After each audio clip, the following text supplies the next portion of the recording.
a foundational relationship for an emotionally healthy person. But there's an epidemic happening in our culture, a loneliness epidemic. Today, 1 in 4 young people, or 25% of the population, reports feeling very lonely. And 20% of people living in cities feel very lonely compared to the 12% that live in rural communities. What this tells me is that it doesn't matter how many people you have around you or how much access you have to social media, you can still feel very lonely in a sea of people. These numbers are also exploited by the lasting effects of COVID. It was very taboo for a long time for us to even be around another person, let alone show them affection like a hug. And loneliness doesn't just affect our mental health, it also affects our physical health too.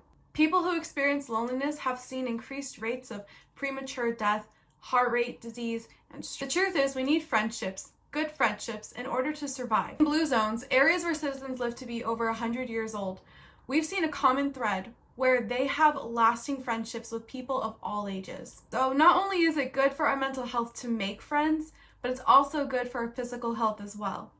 However, the challenge is, what is a good friend? We have to be very intentional about choosing the right people in our lives. The Bible warns us about that. Psalm 1 is a great example of the slow fade that happens when we allow the wrong people to influence us. Psalm 1 verse 1 says, "Blessed is the man who walks not in the counsel of the ungodly, nor stands in the path of sinners, nor sits in the seat of the scornful." We see the slow descension of walking, standing, and sitting, where we're walking, we're hanging around the wrong people. We're standing, we start going where they're going. We are around their circles, and then all of a sudden we find ourselves sitting in the middle, modeling these same behaviors that we know are wrong. Do you remember what I've said before about emotions? What you feel is based off what you think, which is based off what you believe. What influences your belief? It's the people that you spend time with. It's what you put in front of your eyes and ears. It's whose voice has the most authority in your life. And that's why the Bible warns us to be very intentional about the people that we surround ourselves with. Before we continue, my name is Mariah. I'm a certified Christian mental health coach, and I'm here to help you grow in your emotional and spiritual maturity through biblically based holistic practices. This series, we're going to be talking about what it means to be a healthy friend and have healthy and emotionally mature relationships with others. Hopefully this series will uncover some unexpected hangups that we might have had towards friendships and give clear and concrete steps towards building and maintaining emotionally healthy friendship. Something that I want to note is I'm not saying that we aren't allowed to be around people who are not perfect. That's an unrealistic standard. But what I am saying is we need to be intentional about the people that we allow into our lives. If there's someone that we don't want to live our life after, then they're not someone that we should be giving our immediate struggles to. We need to be wise in the choices that we make and the people that we choose to surround ourselves with. They say that you make up the 5 people that you are closest with. So take some time right now and think about the 5 people that you surround yourself with. Are they people that you want to model after? Are they people who live lives that you want? Or are there areas where you wish there was improvement? Today we're going to look at some unhealthy friendship types. Now, a specific note I want you to be aware of. We can all find ourselves falling into these unhealthy types. Just because you find yourself in that position doesn't mean you need to get rid of that friendship. It's something that I want you to be aware of because we might find ourselves stuck in a loop that we want to get out of. This is by no means an exhaustive list, but here are 7 different types of friendships that I want you to be aware of that may not be the best friend for you. The first friend is a high maintenance friend. This is the friend who's always asking, never giving. You have to drop everything as soon as they call. They're always asking for your time, your resources, your emotional energy, but they never really give anything back. The second friend is a therapist friend. This is the friend that you might go to for advice all of the time. And this friend doesn't necessarily give back in the same way. They give you advice, but they're not looking to you for advice, or they're not willing to open up and share about some of the struggles that they're going through. The third friend is a low-key friend. Now, we've seen before on social media where we don't want to have the high-maintenance friend, so we might swing into the other direction and look for someone who's low-key, maybe low maintenance, but sometimes we can be so low that we forget that they exist, or we don't follow through on getting together with them. This is the type of friend whom does not reciprocate and is constantly bailing on you. The fourth type of friend is the competitive friend.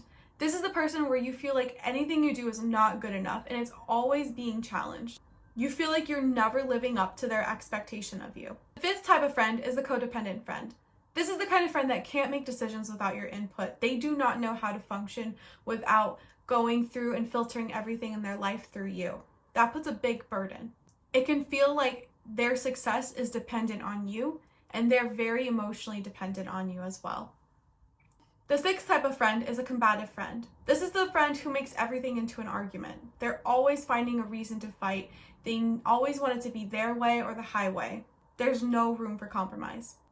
And the seventh type of friend is the surface level friend. This is the friend that can't have hard conversations. They always avoid any type of discomfort feelings, and you just can't go deep with them. Again, this is not an exhaustive list, but this is a list that I want to bring to your attention to recognize maybe you might be finding yourself in a similar pattern or relationship loop when it comes to these friendships. I have personally found myself either being this friend or being with this type of person. It's important that we look for things that we can identify as red flags. Now, a red flag doesn't necessarily mean that the person is a red flag. It might just mean that the behavior is a red flag. If we bring up our concern to the friend and nothing changes, then we can maybe say, oh, that person we might not want to be spending too much time with. I was once a super needy friend. I remember I had a friend whom I did everything. I emotionally vomited on them. I trauma dumped. I would take over the conversation, and it was a blind spot for me. I didn't realize what I was doing in that friendship. And finally, she brought it to my attention after a while, and I was mortified. I couldn't believe that I was doing such a thing to my friend and not showing love and care to her. So when she did bring it to my attention, I wanted to make the change, and I did make the changes, maybe slowly, but I definitely changed. And I am glad that she brought it to my attention. I'm glad she didn't just dismiss me as a red flag person, but that she gave me the opportunity to change. People are capable of change if we allow them to be. Now I want to take a look at some things to look for in a friendship. These are the type of Christian friendships that we want to be having. The first is the cheerleader. This is the person that supports you and encourages you in the Lord. They constantly are looking for ways to bring blessing and joy into your life. The second person is the trustworthy. They're honest with you. You never worry about how you stand with them. You never worry if they're going to talk about you behind their back.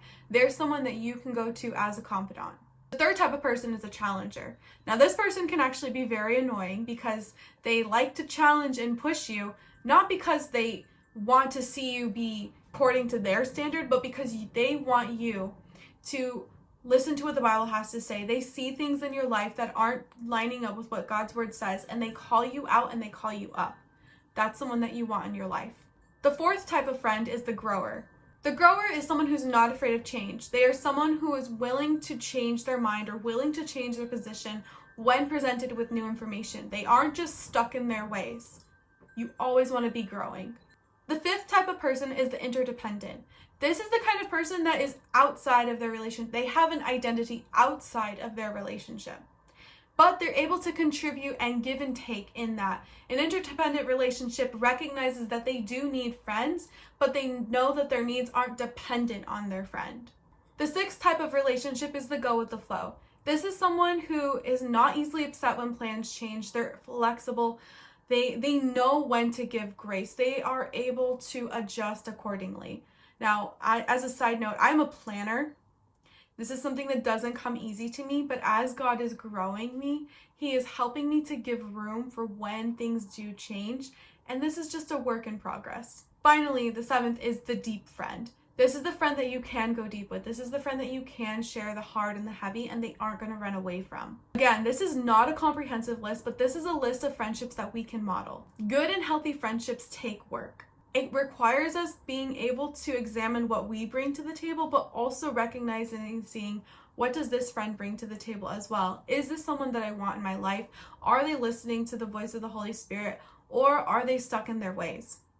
Friendships are worth having. They increase our quality of life. They are gifts to us, but we need to be mindful of the people that we allow for us to bring into our lives.